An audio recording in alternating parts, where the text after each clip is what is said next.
మండలంలో విచ్చలవిడిగా వెలిసిన బెల్ట్ షాపులను వెంటనే అరికట్టాలని ఏపీ ఎంఆర్పీఎస్ రాష్ట్ర కార్యదర్శి కొండాపురం వెంకటేశ్వర్లు డిమాండ్ చేశారు. ఈ మేరకు సోమవారం నాడు రాపూర్ తహసీల్దార్ లక్ష్మీ నరసింహకు వినతి పత్రం అందజేశారు.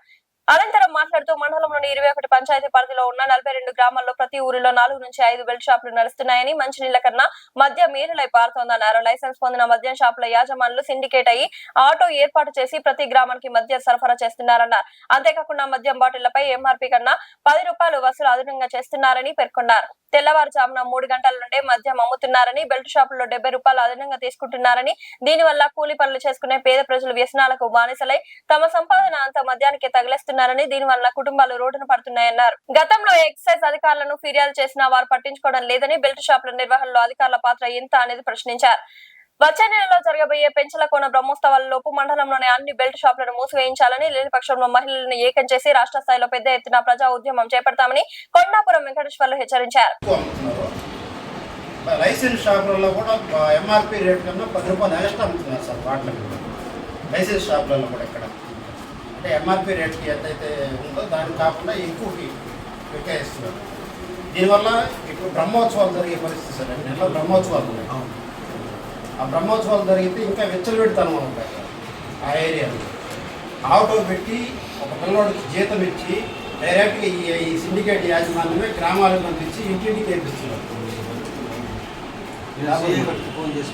దీని గురించి ఈ మంత్ 25వ తారీఖును పొదలకూరు ఎక్సైజ్ ఎస్ఐ గారికి వాళ్ళ సిబ్బందికి మేము వినతి పత్రం ఇచ్చాము. పత్రికల్లో కూడా వచ్చింది సార్. మేము అరికడతామని చెప్తున్నాం. అదేవిధంగా అక్కడ బెల్ట్ షాపులు అమ్మేవాడిని గ్రామస్తులు ఆడవాళ్ళు వాళ్ళు ఇల్లు పోసి అడిగితే మేము అమ్మేది మీ ఇష్టం వచ్చినట్టు చేసుకోండి, నా ఎక్సైజ్ వాళ్ళకి నెలమామూలు ఇస్తున్నాము, మీరు దిక్కులు అని చెప్పేసి వాళ్ళు మాట్లాడుతున్నారు సార్. గొడవలకు వస్తున్నారు మాకు అడిగిన జనాలు గ్రామాల్లో. అదే ఏదైతే ఇప్పుడు ఆ ఎక్సైజ్ వాటా ఎంతో ఎవరు వాటా ఎంతో మనకు తెలిసి లేదు. దీని మీద గ్రామ స్థాయిలో మహిళలను తీసుకొచ్చి దీని మీద ఉద్యమం త్వరలో చేయకపోతారు సార్. కానీ అరికట్టకపోతే బ్రహ్మోత్సవాల లోపల దీని మీద పెద్ద ఎత్తున ఆందోళన చేస్తారని తమకు తెలియజేస్తారు. కొండాపురం వెంకటేశ్వర్లు ఏపీ ఎంఆర్పీఎస్ రాష్ట్ర కార్యదర్శిని. అయితే ఈరోజు మా రాపూర్ మండలంలో బెల్ట్ షాపులు మంచినీళ్ళ కన్నా ఎక్కువ ఏరులై పారుతున్నాయి. ఈ విషయం గురించి ఈరోజు రాపూర్ తహసీల్దార్కి ఏపీ ఎంఆర్పీఎస్ తరఫున మేము వినతి పత్రం ఇవ్వడం జరిగింది.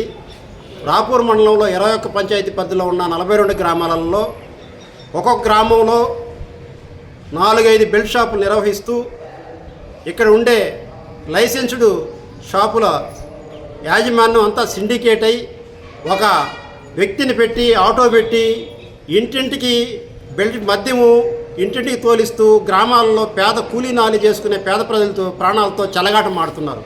అదేవిధంగా ఉదయం లేస్తే తెల్లారుజామున 3 గంటల నుంచి 10:30 దాకా ఉదయం బెల్ట్ షాపులు 70, 80, 50 రూపాయల ఎక్కువ రేట్లకి అమ్ముతూ తెల్లారుజామున నుంచే రోడ్డు పాయింట్లలో నడి వీధులలో ప్రతి ఇంట్లో పేద ప్రజలు అస్తవ్యస్తానికి కూలీని ఆలోచేసి భార్య పిల్లకాయలను కూడా పక్క వదిలేసి ఈ మద్యానికే ఖర్చు పెడతా ఉన్నారు మొత్తం. అదేవిధంగా బ్రాంచ్ షాపులలో కూడా ఎంఆర్పీ రేటు కన్నా 10 రూపాయలు ఎక్స్ట్రా బాటిల్ మీద అమ్ముతున్నారు ఈ లైసెన్స్దారులు. గోనిపల్లి రూట్లో చూస్తే ఒక షాప్ ఉంది. ఆ షాప్ గోనిపల్లి రూట్ షాప్ నుంచి ఆ పక్కన చుట్టుపక్కల గ్రామాలకి అక్కడ నుంచి బెల్ట్ సరఫరా చేస్తున్నారు ఆటో పెట్టి. అదేవిధంగా తొమ్మారెడ్డిలో ఒక షాప్ ఉంది. అక్కడ నుంచి ఆ చుట్టుపక్కల గ్రామాలకి ఆటో పెట్టి జీతాలు ఇచ్చి ప్రతి ఒక్క ఊర్లో బెల్ట్ షాపుల్ని నిర్వహించడం, అక్కడ నుంచి మద్యం సరఫరా అవుతుంది. అదే రాపూర్ పంచాయతీ పరిధిలో గూడూరు రోడ్లో ఉన్న ఒక షాపు కూడా, అదే కోట్రుపాటు రోడ్లో మరొక షాప్ ఉంది. ఈ 2 షాపుల నుంచి కూడా ఒక ఆటో పెట్టి పిల్లకాయలకి జీతాలు ఇచ్చి ప్రతి ఇంటికి ప్రతి గ్రామంలో ఒక్కొక్కరు 4-5 ఇళ్లకి వేస్తుంది. దానివల్ల అక్కడికక్కడ వాళ్ళకే గొడవలు పెడుతూ ఉన్న ఎక్సైజ్ అధికారులు కూడా మేము ఈ నెల 25/3/2026న పొదలకూరు ఎక్సైజ్ ఎస్ఐ గారికి ఎంఆర్పీఎస్ ద్వారా వినతి పత్రం ఇవ్వడం జరిగింది. అయితే ఇక్కడ బ్రహ్మోత్సవాలు రేపు నెలలో పెంచులకోన బ్రహ్మోత్సవాలు జరగబోతున్నాయి. ఈ బ్రహ్మోత్సవాల లోపల అన్ని రాపూర్ మండలంలో అన్ని గ్రామాల్లో బెల్ట్ షాపులు అరికట్టకపోతే ఎంఆర్పీఎస్ ఆధ్వర్యంలో గ్రామ స్థాయి నుంచి మహిళలందరినీ సేకరించి దీన్ని పెద్ద ఉద్యమంగా చేపడతామని మేము డిమాండ్ చేస్తున్నాం. అదేవిధంగా మేము ఎన్నిసార్లు అధికారులకు విన్నవించుకున్నా కూడా వాళ్ళు నిమ్మక నీరెత్తినట్లున్నారంటే ఎక్సైజ్ వాళ్ళకి ఈ బెల్ట్ షాపులు గుండా వాళ్ళ వాటా ఎంతని మాకు సూటిగా సమాధానం చెప్పాలని మేము డిమాండ్ చేస్తున్నాం. అదేవిధంగా ఈ బెల్ట్ షాపులు నిర్వహిస్తున్న వాళ్ళు గ్రామాలలో ఉండే ఆడ మనుషులు పోయేసి ఈ విధంగా జరుగుతున్నాయి ఏందని అడిగితే మా ఇష్టం వచ్చినట్టు అమ్మేదే మీకు దిక్కున్న చోట చెప్పుకోండి అని వాళ్ళు బెదిరిస్తున్నారు. వీళ్ళ ధైర్యం ఎవరిని చూసుకొని ఒక పక్క కూటమి ప్రభుత్వము బెల్ట్ షాపులు అమ్మొద్దు అని చెప్పేసి కూటమి ప్రభుత్వం చెప్తుంటే ఈ కూటమిలో ఉండే పెద్ద మనుషులుగా చదవమంటున్న ముసుగులో ఉండే వాళ్ళే బెల్ట్ షాపులకి మరీ ఇంతకుముందు అంటే షాపుకి వచ్చి 4-5 బాటలు కొనుక్కోబోయేవాళ్ళు. ఇప్పుడు వాళ్ళే డైరెక్ట్గా ఆటో పెట్టి వాళ్ళు ఇష్టానుసారంగా బెల్ట్ షాపుల్లో ఏర్లైపోతుంటే నిమ్మక నీరెత్తుతున్న ఎక్సైజ్ యాజమాన్యం సిఐ గారు ఎస్ఐ గారు ఏం చేస్తారో మాకు అర్థం కావట్లేదు. ఈ విషయాన్ని మేము జిల్లా కలెక్టర్ దృష్టికి, రాష్ట్ర ఎక్సైజ్ కమిషనర్ దృష్టికి తీసుకెళ్ళి ఎక్సైజ్ మినిస్టర్ దృష్టికి తీసుకెళ్ళి పెద్ద ఎత్తున ఆందోళన చేపడతామని, బ్రహ్మోత్సవాల లోపల ఈ బెల్ట్ షాపులన్నీ కంట్రోల్ చేసి వాళ్ళ మీద చర్యలు తీసుకొని అరికట్టకపోతే దీన్ని ప్రజా ఉద్యమంగా మార్చి దీన్ని రాష్ట్ర స్థాయిలో పెద్ద ఉద్యమంగా ఎంఆర్పిఎస్ ద్వారా చేపడతామని డిమాండ్ చేస్తున్నాం.